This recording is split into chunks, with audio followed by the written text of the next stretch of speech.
প্রিয় এসএসসি শিক্ষার্থীবৃন্দ, 2026 সালে আমাদের যারা এসএসসি শিক্ষার্থীবৃন্দ রয়েছেন তাদের জন্য বড় একটি ব্যাড নিউজ বলতে পারি। তো যাই হোক, মেইন টপিক যেটা বলা হচ্ছে সেটা হচ্ছে গিয়ে এসএসসি পরীক্ষা ফিরলো সাইলেন্ট এক্সপ্লেইন। তো আমরা একটু ডিটেলসে যাই, একটু আলোচনা করি ব্যাপারটা নিয়ে। যেমন এখানে বলা হচ্ছে, চলতি বছরের মাধ্যমিক স্কুল সার্টিফিকেট এসএসসি পরীক্ষায় শৃঙ্খলা ও স্বচ্ছতা নিশ্চিতে নীরব ও বহিষ্কার বা সাইলেন্ট এক্সপ্লেনের ব্যবস্থা ফের কার্যকর হচ্ছে। সম্প্রতি প্রকাশিত এসএসসি পরীক্ষা পরিচালনা সংক্রান্ত নীতিমালা থেকে এ তথ্য জানা গেছে। পাবলিক পরীক্ষার্থীকে হাতে নাতে না ধরে পরীক্ষার হলে নিয়ম ব্যত্যয়, যেমন কথা বলা, ঘাড় ঘোরানো, দেখাদেখি বা অসদুপায় অবলম্বনের কারণে দায়িত্বরত পরিদর্শকের মাধ্যমে নীরব বহিষ্কার করা হতে পারে বা করা হয়। এতে পরীক্ষার্থী তাৎক্ষণিক বুঝতে পারে না যে তিনি বহিষ্কৃত হয়েছেন, কিন্তু পরবর্তীতে পরীক্ষা খাতা বাতিল করা হয়। নির্দেশনা বলা হয়েছে, কোনো শিক্ষার্থীকে অসদুপায় অবলম্বন অথবা অন্য কোনো কারণে বহিষ্কার অথবা নীরব বহিষ্কার করা হলে তার সৃজনশীল উত্তরপত্রে, যেমন এখানে বলা হচ্ছে, তার সৃজনশীল উত্তরপত্রে কভার পৃষ্ঠার প্রথম অংশ না ছিঁড়ে প্রতিবেদন সহ বোর্ডের ওয়েবসাইটে প্রদত্ত গোপনীয় ফরম সঠিকভাবে প্রস্তুত করে বিষয় ও পরীক্ষা শেষ হবার সাথে সাথে উক্ত পরীক্ষার্থীর সৃজনশীল উত্তরপত্র আলাদা প্যাকেট করে প্যাকেটের উপর লাল কালি দ্বারা স্পষ্ট অক্ষরে রিপোর্টের লিখে কেন্দ্রের অন্যান্য উত্তরপত্রের বাক্সে বস্তায় আলাদাভাবে পরীক্ষা নিয়ন্ত্রকের দপ্তরে জমা দিতে হবে।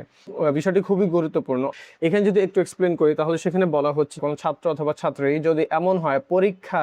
চলছে এমন সময় অবস্থায় যদি তারা দেখা যাচ্ছে যে যদি ঘাড় ঘোরানো হয় অথবা হচ্ছে গিয়ে অন্য কারো খাতা দেখা হয় অথবা কথা বলা হয় অথবা অসদুপায় অবলম্বন করা হয়। যেমন অসদুপায় বলতে বোঝানো হচ্ছে যে কেউ যদি নকল নিয়ে যায় পরীক্ষার হলে এবং সেটা যদি ধরা পড়ে, তাহলে সেই ক্ষেত্রে যেটা করা যেতে পারে, সাথে সাথে তাকে এক্সপ্লেন করা হবে না, অমুত অবস্থায় তাকে এক্সপ্লেন করা হবে না, বরঞ্চ তাকে মার্ক করে রাখা হবে যে এই শিক্ষার্থী এই অকারেন্সটি করেছে, এবং যার ফলে সে যখন পরীক্ষার সময় শেষ হবে, সময় ঘন্টা যখন বেজে যাবে এবং খাতা বা উত্তরপত্র যখন জমা দিতে হবে, তখন যেই সমস্যাটি হবে, মার্ক কিন্তু সেই ছাত্রের খাতা, সেখানে ইনভিজিলেটর অথবা হচ্ছে যে পরিদর্শক থাকবেন, তিনি যখন এটা দেখবেন যে ওই শিক্ষার্থী, ওই ছাত্রী অথবা ওই ছাত্র এই অসদুপায় অবলম্বন করেছেন অথবা কথা বলেছেন অথবা অন্যের খাতা দেখার চেষ্টা করেছেন বা দেখেছেন, সেই সকল বিষয় যখন মার্ক করা হবে, তখন খাতা যখন সে জমা দিবেন, তখন সেই ক্ষেত্রে যেটা হবে, তার খাতা একটি আলাদা করে মার্ক করা হবে, সেই খাতাটি আলাদা করে হচ্ছে একটি জায়গায় জমা করা হবে এবং সেখানে লেখা থাকবে যে রেড লিস্টেড অথবা ওয়ার্নিং একটি মার্ক দেওয়া হবে। এটা আরো বলা হয়, নীরব বহিষ্কারের ক্ষেত্রে নীরব বহিষ্কারের কারণ সুস্পষ্টভাবে পর্যবেক্ষকের প্রতিবেদন উল্লেখ থাকতে হবে। উল্লেখ থাকতে বলতে বলা হয়েছে, যদি আমি একজন শিক্ষার্থী, যদি হচ্ছে কি আমি কারো খাতা দেখছি, কারো খাতা দেখে লিখছি, তাহলে সেইটা অবশ্যই মেনশন করে দিতে হবে বা উল্লেখিত থাকতে হবে। অথবা আমি যদি অসদুপায় অবলম্বন করি, যেমন হচ্ছে গিয়ে আমি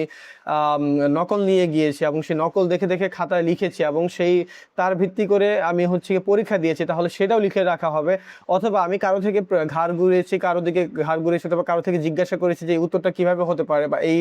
প্রশ্নটা আমি কিভাবে উত্তর দিলে সেটা ঠিকভাবে হয়, অথবা তার সাহায্য নিয়েছি, অন্য কোনো শিক্ষার্থীর সাহায্য নিয়েছি, সেটাও লেখা হতে পারে সেই উত্তরপত্রের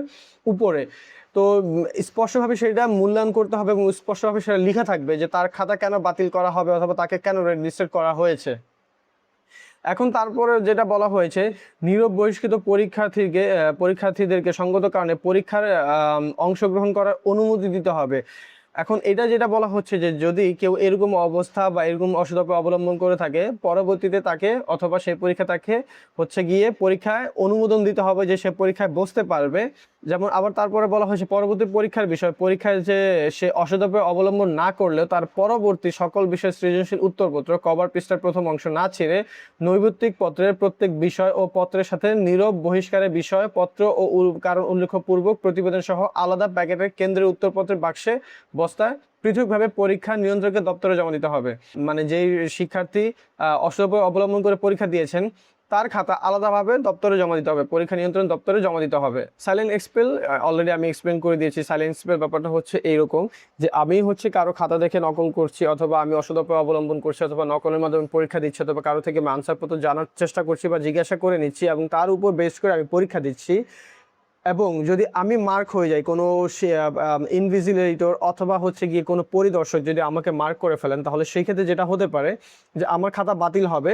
তৎক্ষণাৎ হবে না, কিন্তু সেই ইনভিজিলেটর অথবা হচ্ছে পরিদর্শক আমাকে মার্ক করে রাখবেন, এবং অবশ্যই যখন আমি উত্তরপত্র জমা দেব সেই ক্ষেত্রে তারা যেটা করবে সেটা হচ্ছে গিয়ে যে তারা আমার উত্তরপত্রকে আলাদা করে মার্ক করে রাখবেন, রেড লিস্টেড করে ফেলবেন, এবং হচ্ছে সেটা আলাদা করে পরীক্ষা নিয়ন্ত্রকের কাছে জমাকৃত হবে এবং তার উপর আলাদা করে মূল্যায়ন করা হবে। তারপরে হচ্ছে কি আমরা যদি উদ্দেশ্য যদি বলতে চাই, তাহলে উদ্দেশ্য হলো পরীক্ষা হলেও শৃঙ্খলা ও স্বচ্ছতা নিশ্চিত করা এবং সকল প্রবণতা পুরোপুরি বন্ধ করা। যে এই উদ্দেশ্যটা কি, এই যে সাইলেন্ট এক্সপ্লেন ব্যাপারটা, এটা আসলে কি কারণে করা হয়েছে? এটা করা হয়েছে যে পরীক্ষাতে সকল ধরনের অসদাচরণ অবলম্বন মানে প্রিভেন্ট করা বা বন্ধ করা বা প্রতিহত করা, এবং শিক্ষার্থীদেরকে তাদের মেধা যাচাইয়ের আরও সুন্দর এবং সুযোগ একটা ধাপ উন্মোচন করা, এবং তাদেরকে তাদের নিজেদের মেধা যাচাই এবং পড়াশোনার প্রতি আরও বেশি আগ্রহ ফুটিয়ে তোলার জন্য বা আগ্রহ প্রকাশের জন্য, এবং তাকে হচ্ছে পড়াশোনার প্রতি ডেডিকেটেড হওয়ার জন্য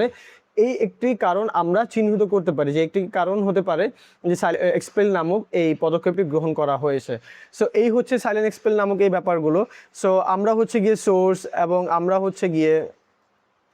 সাইলেন্ট এক্সপেল কি ব্যাপারটা আমরা ডিটেলস একটু আলোচনা করলাম, এবং এর কারণ, এর পদ্ধতি এবং এর উদ্দেশ্য, এবং হচ্ছে গিয়ে সব কিছু নিয়ে আমরা মোটামুটি আলোচনা করলাম। তো এই সকল কিছুই হচ্ছে গিয়ে সাইলেন্ট এক্সপেল এবং তার হচ্ছে গিয়ে খুঁটিনাটি বিষয়। আশা করি তোমরা বুঝতে পেরেছো। ধন্যবাদ।